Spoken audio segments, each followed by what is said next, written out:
Hello friends, I hope you are doing well.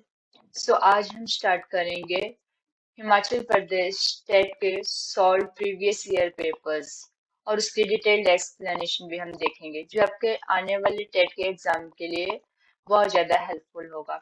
तो आज हम करेंगे हमारे साइकोलॉजी सेक्शन का पार्ट 1। देखते हैं हमारा पहला क्वेश्चन है which factor refers to an individual's ability to acquire and apply knowledge। कौन सा कारक एक व्यक्ति की ज्ञान प्राप्ति और उसका उपयोग करने की क्षमता को संदर्भित करता है। इसका मतलब ये हुआ कि जो व्यक्ति ने नॉलेज गेन करी है और वो अपनी लाइफ में उसको इम्प्लीमेंट या अप्लाई कैसे करते हैं, उस चीज को क्या कहा जाता है। क्या उसको पर्सनैलिटी कहा जाता है, इंटेलिजेंस कहा जाता है, एटीट्यूड कहा जाता है, मोटिवेशन कहा जाता है। तो ये हमारे कहा जाता है, ऑप्शन नंबर बी हमारा राइट आंसर हो जाएगा, इंटेलिजेंस। जब भी हम कोई नॉलेज एक्वायर करते हैं और उस नॉलेज को अपनी लाइफ में अप्लाई करते हैं तो उस चीज को कहा जाता है हमारा इंटेलिजेंस। नेक्स्ट क्वेश्चन है हमारा two factor theory of intelligence is given by. अब यहाँ पर हमें बताना है कि बुद्धि का द्विकारक सिद्धांत किसने दिया था। तो ये तो हमारा डायरेक्ट क्वेश्चन है। ये ये दिया है हमारा option number D, right answer हो जाएगा हमारा स्पीयरमैन। स्पीयरमैन ने हमारे दिया है टू फैक्टर थ्योरी। अगर टू फैक्टर थ्योरी की बात करें तो स्पीयरमैन ने इसमें दो फैक्टर्स जो कि हैं हमारे एस फैक्टर और जी फैक्टर, ये दो फैक्टर की बात करी थी। अब इसमें क्या बोला गया था, जो हमारे जी फैक्टर होता है वो हमारे डील करते हैं बेसिकली जनरल इंटेलिजेंस के बारे में। हमारी जनरल इंटेलिजेंस क्या होगी, जैसे हम किसी से बात करते हैं, किसी की बातों को सुन रहे हैं, कोई चीज नोटिस कर रहे हैं, अपने कुछ कोई पजल सॉल्व कर रहे हैं, तो उसको हमने बोला कि जी फैक्टर। और एस फैक्टर जो बोला गया वो बोला गया हमारे पास स्पेसिफिक इंटेलिजेंस को, किसी एक इंडिविजुअल में कोई भी उसकी जो स्पेसिफिक इंटेलिजेंस हो सकती है और वो हमारी हो सकती है उसके कोई भी एबिलिटीज से। जैसे यहाँ पर एग्जांपल लिया गया लैंग्वेज एंड मैथ्स को। अब बात तो सभी करते हैं तो वो तो जनरल फैक्टर हो गया हमारा, पर अब वो बात एक प्रोफेशनल वे में किसी एक पर्टिकुलर टॉपिक के ऊपर किसी एक व्यक्ति को कितनी नॉलेज है, उसकी कोई किसी टॉपिक के ऊपर कैसे डील करता है, तो वो हमारे उसमें लैंग्वेज में आ जाएगा, मैथ्स में आ जाएगा। अब मैथ्स को सॉल्व 1 2 3 ऐसे काउंट करके तो सॉल्व कर लेगा, पर कौन कौन कितनी ज्यादा फास्ट तरीके से किसी इक्वेशन को सॉल्व करता है, मैथ्स में उसकी कैलकुलेशन कितनी फास्ट है, तो ये सारा हमारा आ जाएगा उस एक पर्टिकुलर पर्सन की स्पेसिफिक इंटेलिजेंस में। तो स्पीयरमैन ने दो फैक्टर दिए थे जिनका नाम है S factor and G factor. हमारा थर्ड क्वेश्चन है according to Freudian understanding thoughts और motives that a person is currently aware of और is remembering is called. Freudian समझ के अनुसार विचार या उद्देश्य जिसके बारे में एक व्यक्ति वर्तमान में जागरूक है या याद कर रहा है उसे क्या कहा जाता है। तो यहाँ पर हमारा पूछा गया है कि कोई एक व्यक्ति है जो उसके बारे में क्या चल रहा है, उसको पता है कि उसकी लाइफ में क्या चल रहा है, उसको नॉलेज है उसको, और याद उस चीज को वो याद करने में भी सक्षम है, तो उस चीज को क्या कहा जाएगा। तो ये क्या कहा जाएगा, हमारा कॉन्शियस कहा जाएगा, मेमोरी कहा जाएगा, सब कॉन्शियस कहा जाएगा या फिक्सेशन कहा जाएगा। तो इसको राइट आंसर हो जाएगा हमारा ऑप्शन नंबर ए, कॉन्शियस। मतलब कि उसको पता है उसके दिमाग में क्या थॉट चल रहे हैं, या फिर उसको ये याद है कि जो कोई इवेंट उसके साथ घटा था उस इवेंट को याद करने में वो अगर कैपेबल है तो उस चीज को कहा जाएगा हमारा कॉन्शियस। तो हमारे यहाँ पर सेकंड क्वेश्चन में हमारी थ्योरीज की बात हुई, तो ये हमारे साइकोलॉजी में डिफरेंट डिफरेंट थ्योरी, यहाँ पर मैं 11 थ्योरीज लेकर आई हूँ। इन सभी थ्योरीज को हम ट्रिक्स के थ्रू याद करेंगे। सबसे पहले है हमारी cognitive development theory. Cognitive development theory almost सभी बच्चों को पता होगा कि कॉग्निटिव डेवलपमेंट जो थ्योरी है वो हमारी दी गई है जीन पियाजे के द्वारा। अब क्या हुआ, अब इसको याद रखने के लिए कैसे, कॉग्निटिव होता है हमारे दिमाग और दिमाग की डेवलपमेंट कैसे होती है, तो जीन पियाजे। अब जो ऐसे याद रखना इसको कि क्या होता है कि अगर हम जीन पहन ले तो हमारे जो कॉग्निशन मतलब माइंड है उसकी डेवलपमेंट ज्यादा तेजी से होगी। अगर हम लोग जीन पहनेंगे तो हमारे वो जो कॉग्निशन की जो डेवलपमेंट है वो ज्यादा तेजी से होगी। तो जीन पियाजे ने हमारी कौन सी थ्योरी दी थी, वो कॉग्निटिव डेवलपमेंट। सेकेंड है हमारे पास सोशल कल्चरल थ्योरी। इसको हम सोशियो कल्चरल थ्योरी भी बोलते हैं। तो इसमें सोशल कल्चरल थ्योरी को याद रखने के लिए ये थ्योरी जो हमारी दी थी, ये दी है हमारे विगोस्की ने। इसको याद रखने के लिए हम लास्ट के थ्री थ्री वर्ड्स लेंगे जो है हमारा स्काई। ठीक है। अब सोशल का अगर हम फर्स्ट वर्ड लें तो ये एस है, और जो कल्चरल का हमारा सेकंड वर्ड लें तो ये है हमारा सी। अगर हम जैसे सोशल और कल्चरल प्रोनाउंस करेंगे तो सोशल और कल्चरल, यहाँ पर सी जो है वो क की प्रोनाउंसिएशन कर रहा है। तो सोशल से तो हमारा आगे लास्ट का एस एस, और जो सी जो यहाँ पर हमारा क प्रोनाउंस हो रहा है तो इसमें ये ले लेंगे हम के। क का के, और थ्योरी का हम लास्ट वर्ड लेंगे जो है हमारा वाई। तो एस सी वाई और एस के वाई। तो यहाँ पर हमारा सोशल कल्चरल थ्योरी जो किसने दिया है वो आएगा हमारा vygotsky ने दी है। थर्ड थ्योरी है हमारी सोशल लर्निंग थ्योरी। जो सोशल लर्निंग थ्योरी है ये दी है हमारे अल्फ्रेड बंडूरा ने।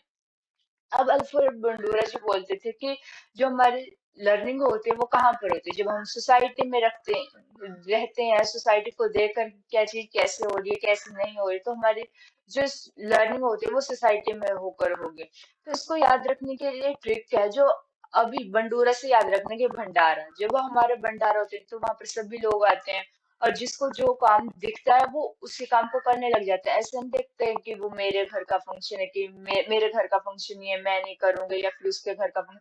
तो वहां पर क्या होता है, भंडारे में सभी लोग काम करते हैं तो मतलब सोसाइटी में लर्निंग हो रही है वहां पर। तो कैसे सोशल लर्निंग थ्योरी कहाँ पर होगी, हमारे भंडारे में होगी। ठीक है। नेक्स्ट है हमारे पास multiple intelligence theory. Multiple intelligence theory किसने दी, हमारे दी हॉवर्ड गार्डनर ने दी। अब इसको याद रखने के लिए क्या करेंगे, मल्टीपल से याद रखने के लिए मल्टीपल और गार्डनर।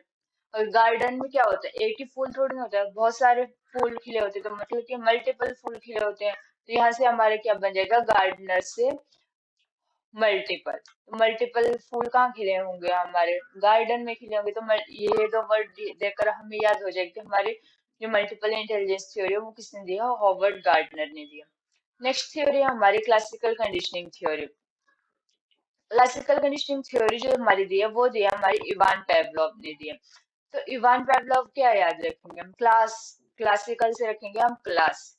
तो हम क्या होता है, हमें जब हम स्कूल में होते हैं या फिर कोई भी हम कोर्स कर रहे हैं तो हमारी क्या होती है, हमें सिर्फ एक ही क्लास जो होती है हमें अच्छी लगती है। ठीक है। बाकी सारी क्लासेस हमें ऐसे लगती है बोरिंग सी, तो क्लासिकल से क्लास बनेगा, और इवान से एक, और पेवलव से लव। मतलब जिससे एक क्लास को हमें प्यारी लगती है उसी उसी को तो हम बोलेंगे ठीक है क्लासिकल कंडीशनिंग फिर, तो ये बन जाएगा हमारे इवान पेवलव। नेक्स्ट है हमारे पास ऑपरेंट कंडीशनिंग थ्योरी। ये दिया है हमारे पास बीएफ स्किनर ने। अब ऑपरेंट कंडीशनिंग थ्योरी को कैसे याद रखना है? इसको याद रखना है कि जो बीएफ जो हमारे बेस्ट फ्रेंड होते हैं या फिर सिंपल फ्रेंड्स होते हैं, जो भी हमारे क्लोज फ्रेंड्स होते हैं, वो क्या करते हैं, जैसा हम बोलते हैं वैसे तो वो करेंगे नहीं, जो वो हमेशा हमसे अपोजिट ही सोचेंगे। तो अपोजिट से ऑपरेंट, और ऑपरेंट कौन सोचते हैं हम लोगों से, जो हमारे बेस्ट फ्रेंड होते हैं। तो ऑपरेंट कंडीशनिंग थ्योरी हमारी किसने दी है, बीएफ स्किनर ने। अब नेक्स्ट है हमारे पास इंसाइट लर्निंग थ्योरी। अब कैसे याद रखेंगे इसको, इंसाइट होती है हमारे मतलब कि दिमाग, जब हम सूझबूझ के साथ कोई चीज करते हैं तो उसको बोला जाता है हमारा इंसाइट। तो इसको याद रखने के लिए क्या है हमारे पास, ये थ्योरी जो किसने दिया हमारे पास, ये दिया कोहलर ने दिया। अब इसको याद रखने के लिए हम क्या करेंगे कि जो हम अपने हमारे जो दिमाग सूझबूझ के साथ काम करना कब शुरू करेगा, जब हम अपने दिमाग को खोलेंगे। खोलना से कोहलर। तो इनसाइड लर्निंग थ्योरी हमारी किसने दिया, कोहलर ने दिया। नेक्स्ट है हमारे पास मॉरल डेवलपमेंट थ्योरी। जो मॉरल डेवलपमेंट थ्योरी है, अब हम अब हमारा दिमाग हम लोगों ने खोला तो मतलब कि हम लोगों में मोरालिटी भी आएगी कि क्या अच्छा है क्या बुरा है, कि हमें क्या करना चाहिए, बड़ों से कैसे बात करनी चाहिए, तो ये सारे हमारे इसमें आएंगे।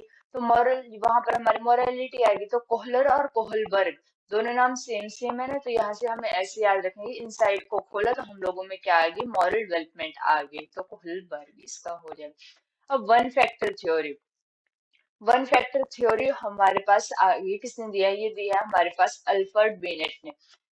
अब ये जो हमारे पास वन है, अगर यहाँ पर हम ले लें, वन का मतलब क्या होता है, एक। और अगर मैथ्स में देखें तो वन सबसे पहले आता है। और अगर हम इंग्लिश में देखें तो इंग्लिश अल्फाबेट में हमारे पास ए पहले आता है, उसके बाद बी आता है। तो मतलब ये तो वन और ए और बी, मतलब कि ये सीक्वेंस बनी गई। वन फैक्टर थ्योरी मतलब अल्फ्रेड बिनेट ने दी है। नेक्स्ट है हमारे पास टू फैक्टर थ्योरी।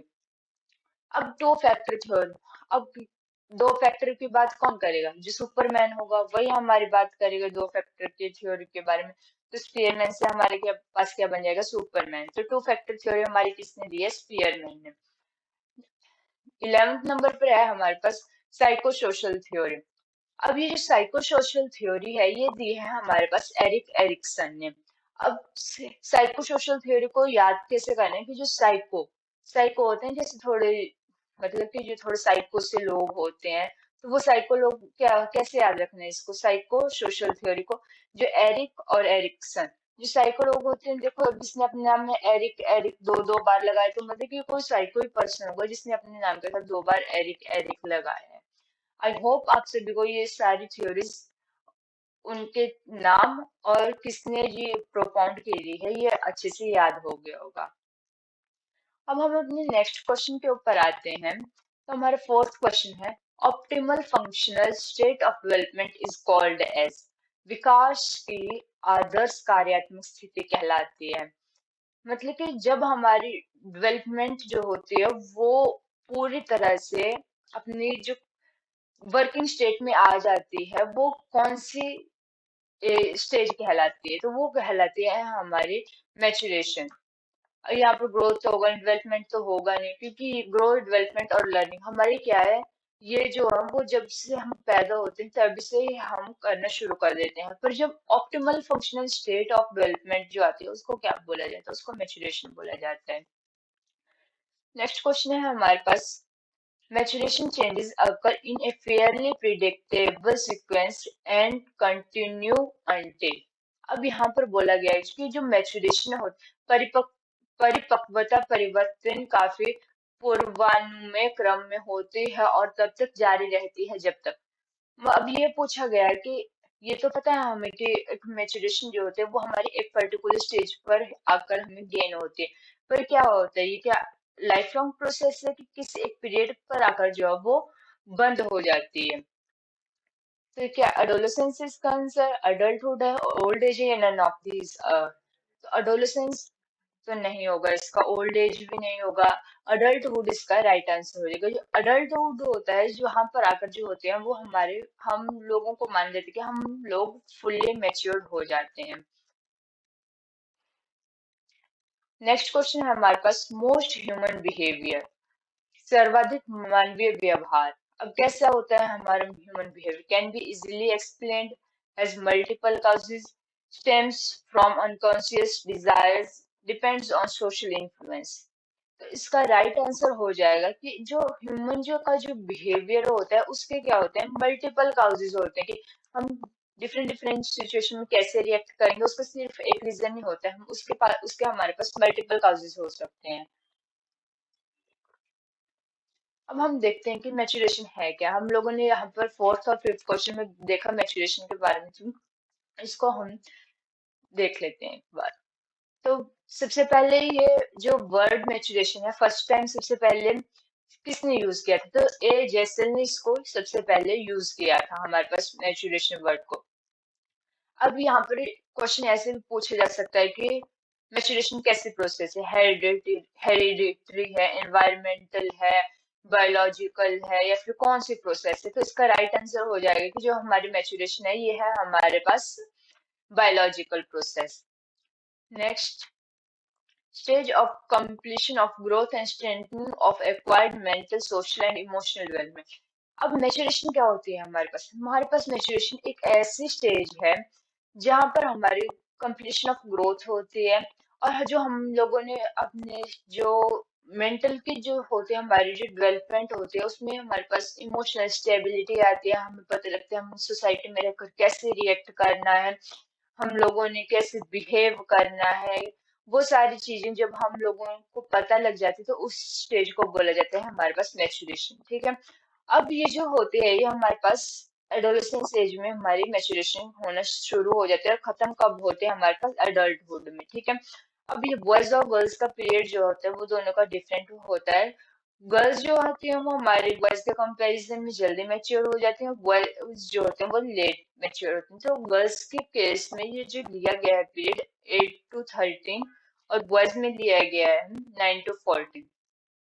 और ये जो हमारे जो बोला जाता है कि कब तक हमारी जो मैच्योरेशन होती है, तो ये हम फुल्ली मैच्योर एक इंडिविजुअल कब हो जाता है एडल्टहुड, मीन्स कि अप्रोक्सीमेटली 25 ईयर्स तक एक इंडिविजुअल जो होता है वो हमारा फुल्ली मैच्योर हो जाता है। आई होप इतना आप सभी को अच्छी तरह से समझ आया होगा। अब हमारे पास नेक्स्ट क्वेश्चन है, a society establishes to govern conduct according to rule of implicit and explicit are referred to as। एक समाज निहित और स्पष्ट के नियम के अनुसार आचरण को नियंत्रित करने के लिए स्थापित करता है, जिसे क्या कहा जाता है। अब यहाँ पर यह बोला गया है कि एक सोसाइटी के द्वारा कुछ जो होते हैं हमारे कुछ ऐसी चीज होती है, रूल्स होते हैं, उसमें लागू किया जाता है ताकि जो हो तो एक सभ्य समाज की जो वहां पर स्थापना हो सके। तो उसे क्या कहा जाता है, मोरालिटी कहा जाता है, कल्चर कहा जाता है, कन्वेंशंस कहा जाता है, या नॉर्म्स कहा जाता है। तो इसका राइट आंसर हो जाएगा कि नॉर्म्स। ऑप्शन नंबर डी हमारा राइट आंसर हो जाएगा कि जो रूल्स जो होते हैं जो सोसाइटी के द्वारा लगाए जाते हैं एक सभ्य समाज को बनाने के लिए, उस चीज को क्या कहा जाता है, नॉर्म्स कहा जाता है। ठीक है, नेक्स्ट क्वेश्चन है हमारे पास, which of the following is an acquired trait. अब यहाँ पर बोला गया है कि यहाँ पर जो है वो एक्वायर्ड ट्रेट क्या है, मतलब कि प्राप्त जो हमें हेरिडिटी से नहीं मिला है, वो हमें एनवायरमेंट से मिला होगा। ठीक है, यहाँ पर एक्वायर्ड ट्रेट का मतलब है जो हम लोगों ने एनवायरमेंट से लिया है, नॉट फ्रॉम हेरिडिटी। ठीक है, colour of eye, colour of eye तो हमें हेरिडिटी से मिलता है। ब्लड टाइप हमारे कैसे होगा, ये भी हमारी ऑलमोस्ट हेरिडिटी करती है हमारी डिसाइड। सन टैन, सूर्य की जलन, जैसे हम धूप में निकलते तो हम बोलते हैं ना हमारी सन टैन हो गया हमें, तो वो क्या हमें हेरिडिटी से मिला है। हाइट, हाइट भी हमारी हेरिडिटी पर ऑलमोस्ट डिपेंड करती है, तो ये इसका राइट आंसर हो जाएगा option number C, sun tan. Next question है हमारे पास, एजुकेशन साइकोलॉजी हेल्प्स एजुकेटर। शिक्षा मनोवैज्ञानिक शिक्षकों को सहायता करता है। अब क्या होता है कि शिक्षा किस तरह से जो वो टीचर को हेल्प करता है। ठीक है, understand how students acquire knowledge, ये डिसाइड करने के लिए कि स्टूडेंट ने नॉलेज किस तरह से एक्वायर किया। डेवलप इफेक्टिव टीचिंग स्ट्रेटेजीज, मतलब कि स्टूडेंट की नीड क्या है अकॉर्डिंग टीचिंग स्ट्रेटेजीज डेवलप करने के लिए। Assess and diagnose learning and difficulties, अब ये पता करने के लिए कि बच्चे को क्या प्रॉब्लम्स आ रही हैं, उनका डायग्नोसिस कैसे किया जाए। तो यहाँ पर देखा जाए तो ये तीनों ऑप्शन हमारे राइट हैं, तो इसका आंसर राइट आंसर हो जाएगा option number D, all of the above. ठीक है, अब हम नेक्स्ट क्वेश्चन की ओर चलते हैं जो है हमारे for Skinner development is result of. अब यहाँ पे स्किनर कौन सी थ्योरी दी थी इन्होंने, बीएफ स्किनर ने। बीएफ मतलब जो हमारे बेस्ट फ्रेंड होते हैं वो हमसे अपोजिट सोचते हैं, तो अपोजिट से ऑपरेंट, ऑपरेंट कंडीशनिंग थ्योरी किसने दिया हमारे पास, बीएफ स्किनर ने। ठीक है, तो यहाँ पर ऑपरेंट कंडीशनिंग थ्योरी की बात हो रही है। ठीक है, for Skinner development is a result of, अब विकास किसका परिणाम है स्किनर के according, a continuous shaping process, एक सतत आकार देने की प्रक्रिया। ठीक है, maturation, recapitulation, sudden quantitative recognition of behaviour. तो सडन, ये तो हमारे इवान पेवलोव की थ्योरी आ जाएगी, ये तो नहीं है। मैचुरेशन भी नहीं है। एक कंटिन्यूस शेपिंग प्रोसेस है। मतलब कि अगर हमें किसी चीज को करने का रिवॉर्ड मिलेगा तो हम उससे क्या करेंगे, हम उस चीज को बार बार करेंगे। अगर हमें किसी चीज को करने पर पनिशमेंट मिल रही है तो हम उस चीज को नहीं करेंगे। ठीक है, तो डेवलपमेंट क्या है, एक कंटिन्यूस शेपिंग प्रोसेस है जो कंटिन्यूटी में चलती है। अगर हमें रिवॉर्ड मिलते जाएंगे तो हम आगे आगे वैसे प्रोग्रेस करते रहेंगे। ठीक है, अब नेक्स्ट क्वेश्चन है हमारे पास, operant conditioning aims to condition what kind of behaviour. अब ऑपरेंट कंडीशनिंग थ्योरी किसकी है, सेम स्किनर की थ्योरी की बात हो रही है यहाँ पर। देखो अब दोनों क्वेश्चन सेम एक ही थ्योरी के आए हुए हैं, तो थ्योरीज हमारी साइकोलॉजी में बहुत ज्यादा इंपॉर्टेंट हो जाती हैं। Operant conditioning aims to condition what kind of behaviour, किस तरह के बिहेवियर को जो है वो प्रमोट करती है हमारी operant conditioning. Reflexes, emit responses only thoughts and feelings in respondents। तो अगर यहाँ पर देखा जाए तो इसका डायरेक्ट, ये जो है डायरेक्ट थ्योरी के ऊपर बेस्ड है। तो हमारे क्या करते हैं, इमिट रिस्पॉन्सेज। इमिट रिस्पॉन्सेज में हमारे पास ऐसे ही आएगा कि हमारे पास अगर पॉजिटिव रिजल्ट आ रहे हैं किसी थ्योरी के, तो हम हमारे रिस्पॉन्स के ऊपर डिपेंड करेगा कि हम लोगों ने क्या रिस्पॉन्स किया और हमारे रिजल्ट कैसे, पॉजिटिव या नेगेटिव। ठीक है, नेक्स्ट क्वेश्चन है हमारे पास, from an interactive interaction of physical and psychological factors that result to same illness are called। शारीरिक और मनोवैज्ञानिक कारकों की परस्पर प्रक्रिया से जो रोग प्रतीत होता है उसे क्या कहा जाता है। इसमें हमारा आएगा कि हमारे फिजिकल और साइकोलॉजिकल फैक्टर से जो हमें इलनेस मतलब जो बीमारी आ रही है तो उसे क्या कहा जाएगा। तो उसमें ये क्या आएगा हमारे पास, इसका राइट आंसर हो जाएगा हमारे पास ऑप्शन नंबर 20, साइकोसोमेटिक। ठीक है, जो मतलब कि ये जो हमारे पास साइकोसोमेटिक डिसीजेज होते हैं, ये हमारे बेस्ड किस किस चीज के ऊपर, किस चीज से होते हैं हमारे पास, जो साइको जो हमारे पास फिजिकल फिजिकल बॉडी में भी हमारे कुछ इलनेस होगी और क्या होगा, हमारे साइकोलॉजिकल प्रॉब्लम भी हमारी कुछ होंगी, तो उनके ऊपर हमारी डिपेंड करती है। तो यहाँ पर हम एक बार ऑपरेंट कंडीशनिंग की थ्योरी की बात कर लेते हैं, जो हमारे पास किसने दिया, बीएफ स्किनर ने दिया। कब दिया, 1938 में दिया। अगर ये पूछा जाए कि ये कौन थे, कौन से साइकोलॉजी कहाँ से बिलोंग करते थे, तो ये हमारे अमेरिका से बिलोंग करते थे। और इस थ्योरी को क्या कहा जाता है, इंस्ट्रूमेंटल कंडीशनिंग थ्योरी भी कहा जाता है और आरएस थ्योरी भी कहा जाता है। आर से रिस्पॉन्स और एस से स्टिमुलस। ठीक है, हमारा रिस्पॉन्स किसके ऊपर डिपेंड करेगा, जो हमारे पास स्टिमुलस दिया गया होगा। ठीक है, फिर यहाँ पर बोला गया है कि जो इन्होंने एक्सपेरिमेंट, जो बीएफ स्किनर थे हमारे, इन्होंने एक्सपेरिमेंट किया था चूहे और कबूतरों के ऊपर जो था, इन्होंने अपना जो था वो एक्सपेरिमेंट किया था। ये भी आ सकता है क्वेश्चन ऐसे कि चूहों के ऊपर जो था वो किसने एक्सपेरिमेंट किया था, या फिर बीएस स्किनर ने अपनी थ्योरी में किसके ऊपर अपना एक्सपेरिमेंट किया था। तो वो आ जाएगा हमारे पास, ऑप्शन में हमारे दिया गया होगा कि रेट्स पिजन, अगर दोनों होंगे तो दोनों ऑप्शन होंगे, अगर रेट्स दिया होगा तो फिर वैसे देख लेंगे। Next, reinforcement or punishment are used to either increase or decrease the probability that a behavior will occur again in future। Reinforcement होगी हमारे पास तो हमारे क्या होगा कि हमारी प्रोबेबिलिटी मतलब संभावना बढ़ जाएगी कि हम उसी बिहेवियर को आगे कंटिन्यू करेंगे। अगर हमें पनिशमेंट मिलेगी किसी काम को करने के लिए, तो जो हम लोगों ने पहले किया होगा जो काम, उसको हम क्या करेंगे, हमारी ये संभावना बढ़ जाएगी कि हम उस काम को फ्यूचर में नहीं करेंगे अगर हमें पनिशमेंट मिलेगी। इसी से रीइंफोर्समेंट और पनिशमेंट से ही क्या होता है, हमारे जो कंटिन्यू शेपिंग प्रोसेस होती है, जो किस चीज की डेवलपमेंट की, जो हमारी डेवलपमेंट होगी वो इस तरह से रिवॉर्ड और पनिशमेंट, रीइंफोर्समेंट और पनिशमेंट से हमारे बिहेवियर को इफेक्ट करती है।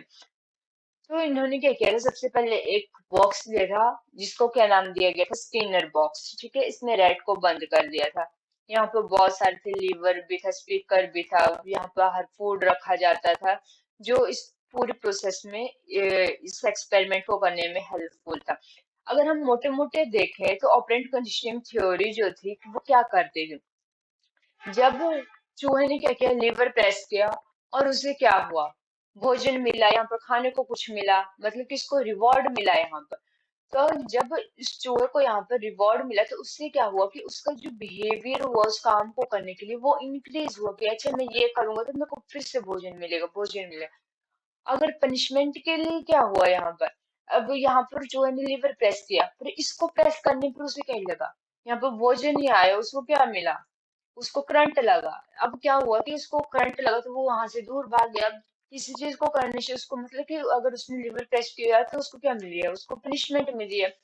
अगर उसको पनिशमेंट मिलेगी तो उससे उसका बिहेवियर इंक्रीज नहीं होगा, उसको बिहेवियर उस काम को करने के लिए डिक्रीज होगा। तो यही जो थ्योरी था हमारी बेसिकली ऑपरेंट कंडीशनिंग थ्योरी, जो इसी बात पर डिपेंड है कि जो रिवॉर्ड और पनिशमेंट की थ्योरी हमारी जो होती है वो डेवलपमेंट की कंटिन्यूस शेपिंग होती है। नेक्स्ट क्वेश्चन है हमारे पास, we can define intelligence as, हम बुद्धि को किस प्रकार से प्रभावित कर सकते हैं। ठीक है, the ability to think abstractly and learn from experience, मतलब कि जो हमारे पास जो अमूर्त चीजें हैं उनको सोचना और अनुभव करने की क्षमता, मतलब जो हमें चीज दिख नहीं रही है उनके बारे में भी हम सोच रहे हैं और उनसे हम कुछ सीख रहे हैं, क्या वो इंटेलिजेंस है। Include all the factors that make one person different from another, वो सारे फैक्टर जो एक पर्सन को दूसरे से अलग बनाते हैं। Knowledge of a great many facts, बहुत सारे फैक्ट्स की knowledge, ability to get good in grades in school.